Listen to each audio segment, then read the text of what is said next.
வணக்கம். சாரி, எல்லாரும் எப்படி இருக்கீங்க? சாரி, கொஞ்சம் லேட் ஆயிடுச்சு.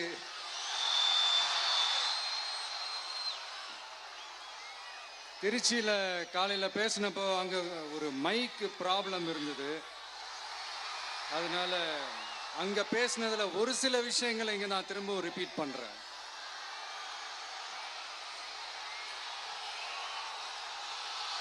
அந்த காலத்துல போருக்கு போறதுக்கு முன்னாடி போர்ல ஜெயிக்கிறதுக்காக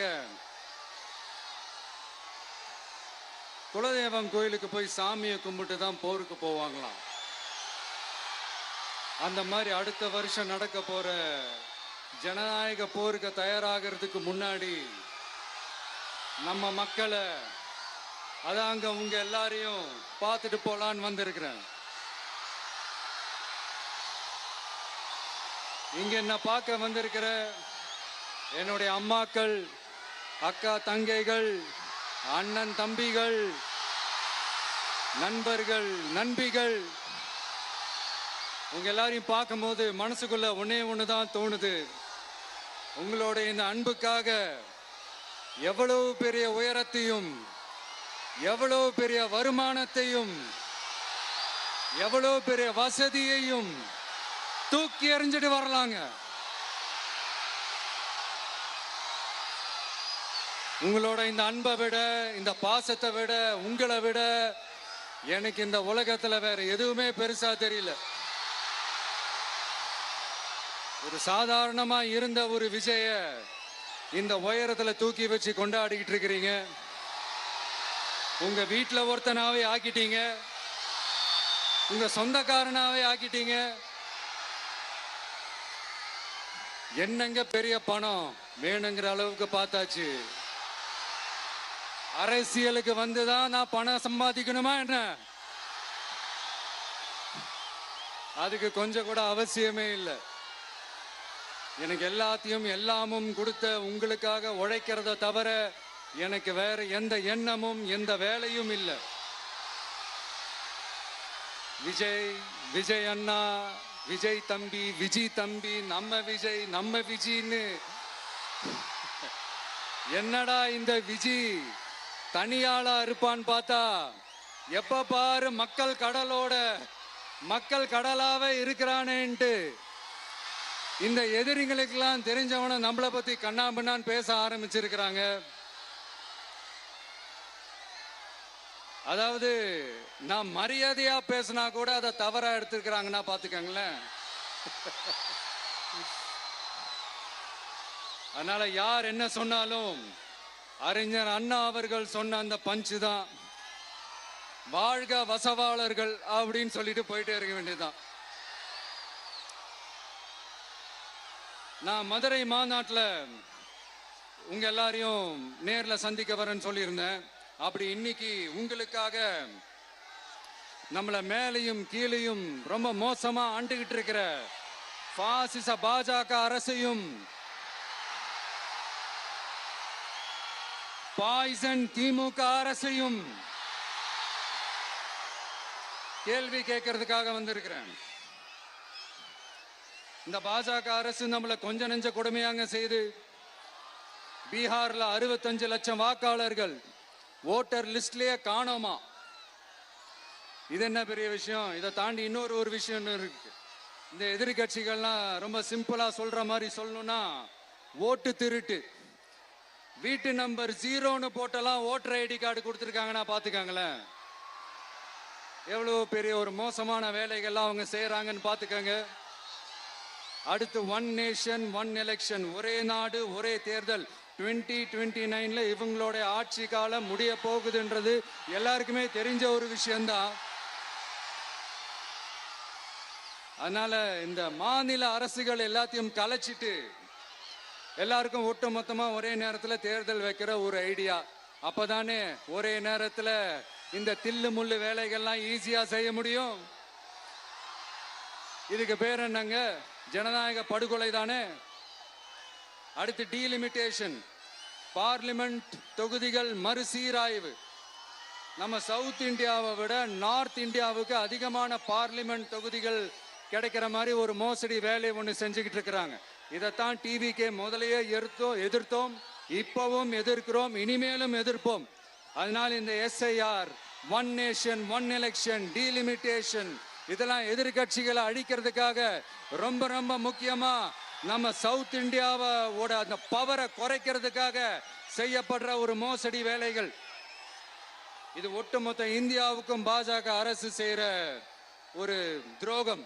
சரி, பாஜக அரசு தான் நமக்கு துரோகம் செய்யறாங்கன்னு பார்த்தா இங்க திமுக அரசு நம்மளை நம்ப வச்சு ஏமாத்திக்கிட்டு இருக்கிறாங்க.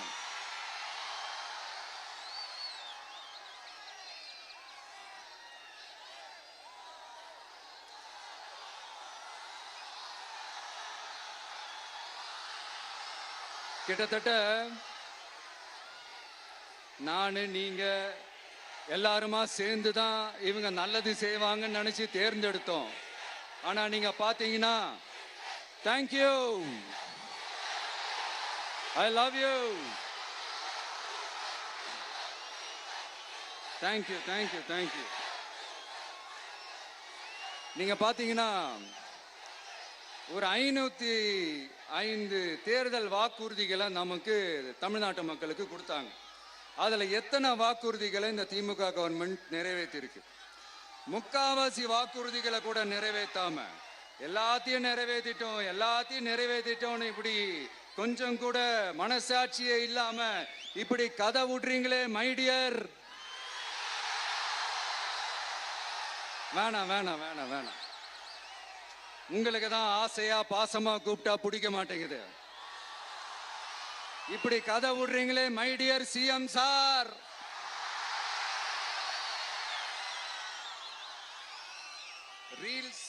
ரீல்ஸ் வேற, ரியாலிட்டி வேற நீங்களே சொல்லிட்டு இப்ப நீங்க விடுறது அம்பட்டும் ரீல்ஸ் தான். அதுல எல்லாம் பாதியில அருந்தும் போயிடுச்சு. அப்படி அருந்து போன ரீல்ஸ் எல்லாம் கொஞ்சம் என்னன்னு பாப்போமா? கேஸ் சிலிண்டருக்கு மானியமா 100 ரூபாய் தரேன்னு சொன்னீங்களே, தந்தீங்களா? 1000 ரூபாய் ஒருத்தர் விடாம எல்லா பெண்களுக்கும் தருவேன்னு சொன்னீங்களே, தந்தீங்களா? டீசல் விலையில மீதி இருக்கிற 3 ரூபாய் குறைப்பேன்னு சொன்னீங்களே, குறைச்சிங்களா? நீட்டு தேர்வை ரத்து செய்வோம்னு சொன்னீங்களே, ரத்து செஞ்சீங்களா? கல்வி கடனை ரத்து செய்வோம்னு சொன்னீங்களே, ரத்து செஞ்சீங்களா? வருஷத்துக்கு 10 லட்சம் பட்டதாரிகளுக்கு வேலை தருவேன்னு சொன்ன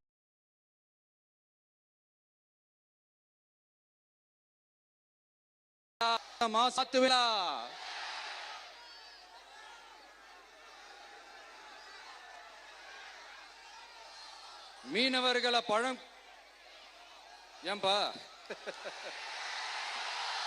மீனவர்களை பழங்குடியின பட்டியல சேர்ப்போம்னு சொன்னீங்களே, சேர்த்தீங்களா?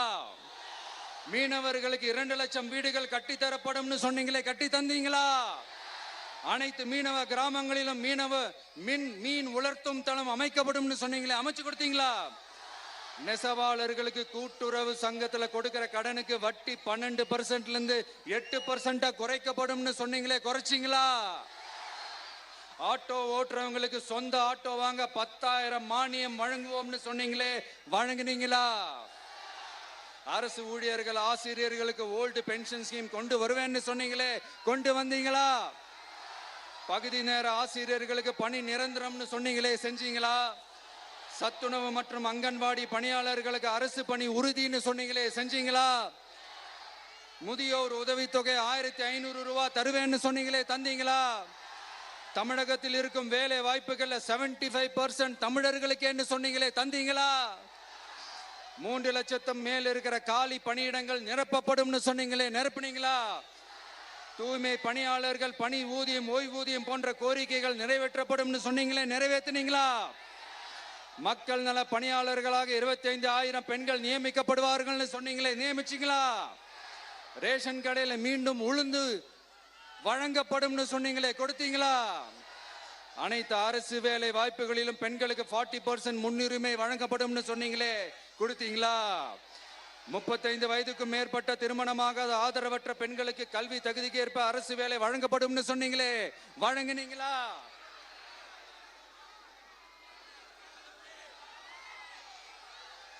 வகுப்பு வாரியத்தின் கோரிக்கைகள் பரிசீலிக்கப்பட்டு மேற்கொள்ளப்படும் சொன்னீங்களே, செஞ்சீங்களா? அரசு வீட்டு வசதி மற்றும் குடிசை மாற்று வாரிய வீடுகளில் மாற்றுத்திறனாளிக்கு ஒதுக்கீடு செய்யப்படும் சொன்னீங்களே, செஞ்சீங்களா?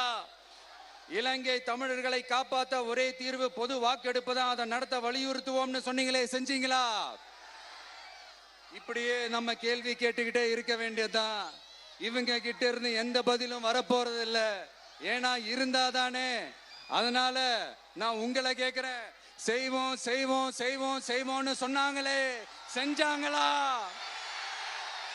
சத்தமா சத்தமா? மை டியர், வேணாம் வேணாம் வேணாம். அப்படி கூப்பிட்டா, ஆசையா பாசமா கூப்பிட்டா அவங்களுக்கு பிடிக்க மாட்டேங்குது. அதனால கேக்குதா மை டியர் சிஎம் சார்? அவங்க பண்றது துரோகம்னா நீங்க பண்றது நம்பிக்கை மோசடி. இது ரெண்டுமே ஒண்ணுதான், ரெண்டுமே ஏமாத்து வேலைதான், இது ரெண்டுமே ஜனநாயக குற்றம் தான். இப்படி ஏமாத்துறதுல இவங்க ரெண்டு பேருமே ஒரே வகைரா தான்.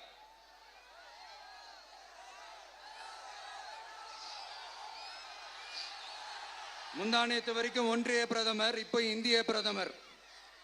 இப்படி மாத்தி மாத்தி பிளேட்டை மாத்தி மாத்தி பேசுறதுல நம்ம சிஎம் சார் ரொம்ப பிரில்லியன்ட். இப்ப புரியுதா மக்களே? மறைமுக உறவுக்காரர்கள்னு நாம ஏன் சொல்றோம்னு? சரி, இப்ப நம்ம அரியலூர் மாவட்டத்துக்கு வருவோம்.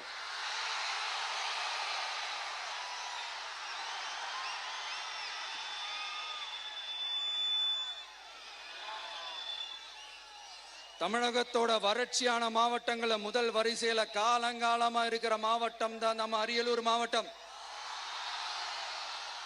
சிமெண்ட் உற்பத்தியும் முந்திரி உற்பத்தியும் நடக்குது, பட்டாசு தொழிலும் கொஞ்சம் நடக்குது. ஆனா இங்க இருக்கிற இந்த தொழிலையாவது மேம்படுத்தலாம்னு இந்த கவர்மெண்ட் ஏதாவது யோசிக்குதான்னு கேட்டா ஜீரோ தான். சிமெண்ட் ஆலைகளால ஏற்படுற மாசுபாட்டுல இருந்து மக்களை பாதுகாக்க என்ன நடவடிக்கை எடுக்கப்பட்டிருக்குன்னு தெரியல. யுனெஸ்கோவோட உலக மரபு சின்னமாக அறிவிக்கப்பட்ட கங்கை கொண்ட சோழபுரம் கோயிலை முறையாக பராமரிக்கணும். ஜெயங்கொண்டத்தில் ராஜேந்திர சோழனுக்கு மணிமண்டபம் அமைக்கலையே ஏன்?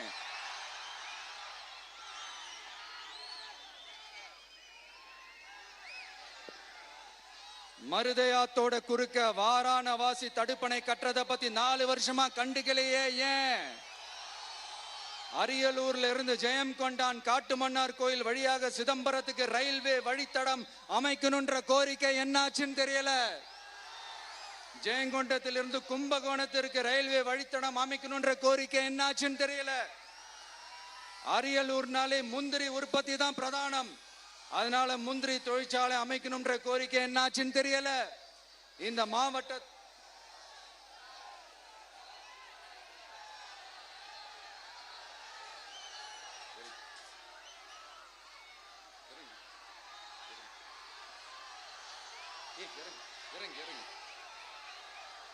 தம்பி இறங்கு, தம்பி இறங்கு, ப்ளீஸ் ப்ளீஸ் ப்ளீஸ் இறங்கு, இறங்குப்பா ப்ளீஸ். அண்ணா அது சாஞ்சி போயிடுச்சுண்ணா, இறங்க சொல்லிருங்கண்ணா. விஜயண்ணா சாஞ்சி போச்சுண்ணா, அது இறங்க சொல்லிருங்கண்ணா.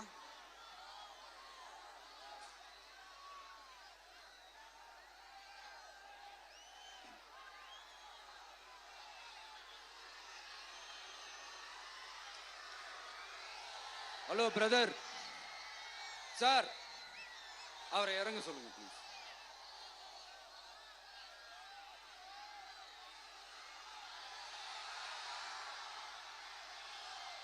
இந்த மாவட்டத்தை சேர்ந்தவர் போக்குவரத்து அமைச்சராக இருந்தும் போதுமான பேருந்து வசதி இல்லையே ஏன்? என்னடா இவன் வந்ததுல இருந்து கேள்வியா கேட்கிறான், இவன் வந்தா என்ன செய்வான்னு கேக்குறீங்க அதானே? தீர்வை நோக்கி போறதும் தீர்வை காண்றதும் மட்டும்தான் நம்ம டிவிக்கோட லட்சியமே. உண்மையான மக்களாட்சி, மனசாட்சி உள்ள மக்களாட்சி. கான்பிடண்டா இருங்க, நல்லதே நடக்கும், வெற்றி நிச்சயம். மீண்டும் சந்திக்கும் வரை நன்றி, வணக்கம்.